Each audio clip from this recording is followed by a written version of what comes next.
Well, good evening, Milestone.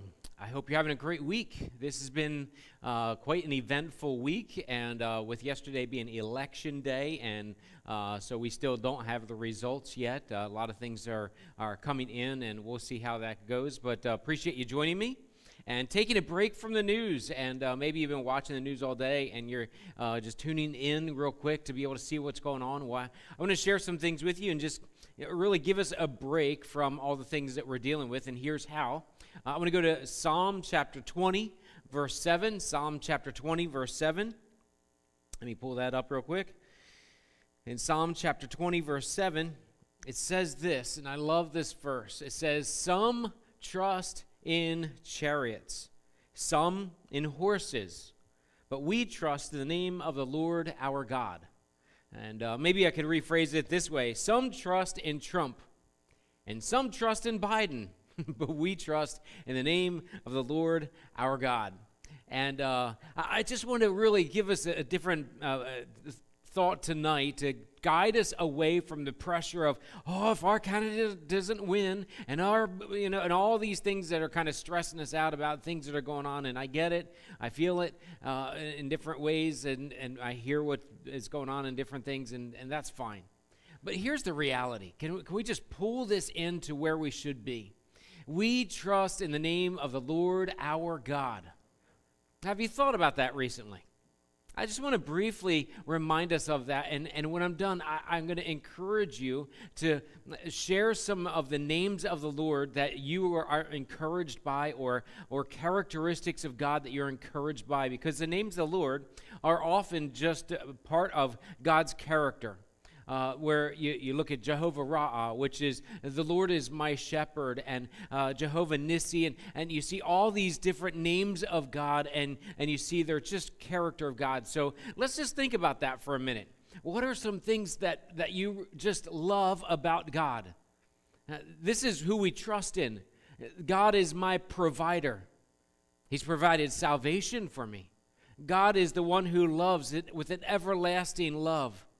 God is fully gracious. God is fully merciful. God is always there for us. God never quits on us. He is so long-suffering. God is a forgiving God. God is our provider. He is we can go on and on and on and do this. And maybe that would be exactly what we need to do. Just to stop and reflect on God. Take a break from all the craziness that's going on in our world. Take a break and get to something much greater than this world. Let's talk about the Lord. Could you imagine? Let me just go through a couple quick stories with you. Could you imagine being Moses? Moses is leading the Israelites out of Egypt, and they get to this place after the 10th plague. Pharaoh says, "Get out of here, I don't want you here," and they all leave, and they go out and think everything's good, and all of a sudden Pharaoh starts chasing, and they find themselves cornered behind the Red Sea, and they don't know what to do, and where are we going to go, what are we going to do, and Moses is like, "Lord, what's up with this?" And knowing that God led them there, and God just instructs Moses, just use your staff, touch the water, it's going to spread open. And it spreads open, and they walk across on dry ground. Could you imagine after that comes in and gets rid of all the Egyptian army, could you imagine Moses' response and the Israelites' response in that moment? Listen, an hour an hour before that, they're like, "What are we going to do?" And they're pulling their hair out, and they're stressed out. But then afterwards, they get to the other side, and they had to be jumping and high-fiving and fist-bumping and whatever it is. And they're just thrilled to pieces because of what God could do and what he did. How about the disciples? They're in the boat hanging out with Jesus as they normally do, and they're just going across, and all of a sudden the storm comes up, and they're there in the boat, and it's about to kill them, and because the water's coming in, and they know how things go, and this is a really bad storm, and what are they going to do? And they wake up Jesus, and Jesus kind of groggily, and he just looks at the water, and he says, "Peace, be still." And it just stops, and it's kind of like I picture it in like a movie where the boat's up here and the water stops, and the boat has to and kind of splashes into the water. And that's the picture we get. Could you imagine being the disciples, and they all marveled, it says. They all went crazy, like, what just happened? Like, we were in a storm. Jesus spoke. There's no storm. This is truly God, and they worshiped him. Listen, we need to be reminded that we don't trust in chariots or horses, but we trust in the Lord our God. Because he's been faithful for thousands and thousands and thousands of years, and he's not about to quit today and say, I'm done with being faithful. I'm done with being loving. No, God's character is everlasting. He never changes. He's immutable is the word for that. He never changes. He is consistent yesterday, today, and forever. So you can count on him being faithful to us throughout this day and throughout tomorrow and tomorrow's tomorrow and for all the future tomorrows. And so, church, I just want to remind you, middle of the week this week, just be encouraged that God is still on his throne. And while we're looking at the things that are going on around us, I get it. Let's make sure that we're worshiping God, because worship isn't just about Sunday mornings. Worship is a 24/7 thing that we are supposed to be doing, where we are in the position of worshiping God all the time. And so we say, Lord, we trust you. We trust you that the candidate I wanted is going in, or we trust you the candidate I didn't want is going in. Whatever it is, we trust you, Lord. You set up kingdoms and you tear them down.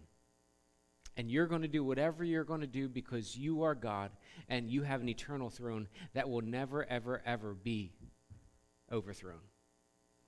Hey, so church, have a great rest of the week.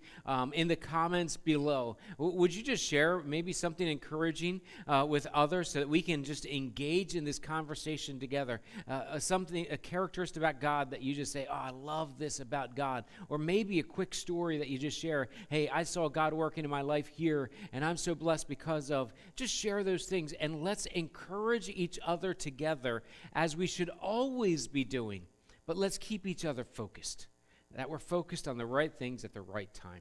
Hey, thanks so much for joining in, and look forward to catching up with you again soon. Have a great rest of the week. Take care.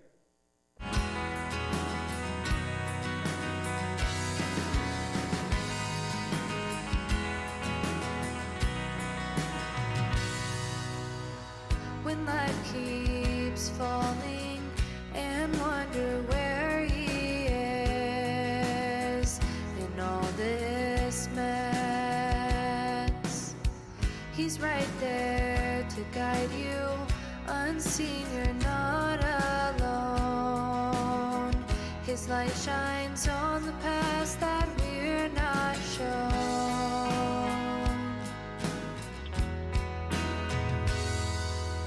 Give me shelter, Lord, from this storm. As it poured, you made it pure. In an overcrowded mind, the hurt, it brings us down to where we reach for him.